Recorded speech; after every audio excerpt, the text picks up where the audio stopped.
Health centre. তো এটা হচ্ছে একটা খালের ডিফারেন্স। একই এলাকায় আমরা মানুষ, কোনো বাচ্চারই টিকা নিতে গেলে আমাদের সঙ্গে বিল্লাপুরে যেতে হবে, নয় খড়িবেড়িয়া। আমাদের এলাকায় আমাদের দিতে দেবে না, বলবে তোমরা মায়াপুরের লোক আর আমরা জামালপুরের লোক, রাস্তার এপার ওপার নিতে দেবে না। এখানকার যে ম্যাডাম রয়েছেন সেই ম্যাডামরা নিতে দেবে না। বলো কারা কারা বলছিল যে টিকা নিতে দিচ্ছে না? রাত্রিরে পায়খানা বমি হোক সে ছুটতে হবে খড়িবেড়ে, একটা জ্বর জারি হোক ছুটতে হবে খড়িবেড়ে, একটা বেশি কিছু কেটে যাক ছুটতে হবে খড়িবেড়ে। এখানে কোনো কিছু পরিষেবা নেই, কোনো কিচ্ছু নেই। আমরা চাই আমাদের পরিষেবা দিই ভালো। কি চাইছেন এখন, কি চাইছেন আপনারা, কি চাইছেন? আমরা চাইছি রেগুলার ডাক্তার আসুক, ঠিকঠাক পরিষেবা দিই। হ্যাঁ, কতদিন বন্ধ পরিষেবা? আগে জন্ম থেকেই হয়নি।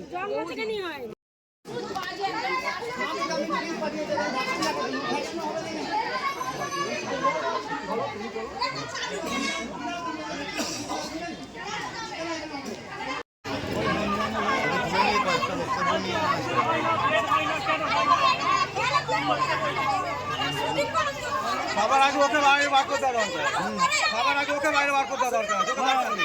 আমরা আমাদের এটা আমরা বুঝে নিতে পারবো, ওকে আগে বাইরে বার করতে দিতে হবে। একটা এলাকা নিয়ে তার যে কোনো পরিষেবা নেই। আমাদের এখানে সপ্তাহে 3 দিন ডাক্তার আছে, রাত্রিবেলা কোনো কিছু হলে হসপিটালে দৌড়িতে হয়। এখান থেকে যেতে যেতে রুগী মরে গেল। আমার বাড়ির একজন মারা গেছে হসপিটাল নিয়ে, হসপিটাল থেকে বলতে গেলে আমার মুখে মারা গেল অক্সিজেনের অভাবে। অক্সিজেন নেই কেন এখানে? অক্সিজেনের অভাবে মারা গেল, আমার বাড়ির লোক মারা গেছে।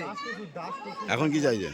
এখন চাইছে আমার এই পরিষেবাটা নিত্য প্রয়োজনীয় প্রত্যেকটা দিন যেন হয়। ওষুধ কেলেঙ্কারি নাকি? ওষুধ ডুপ্লিকেট ওষুধ দিচ্ছে, ওষুধ দিয়ে বুড়ো হয়ে যাচ্ছে।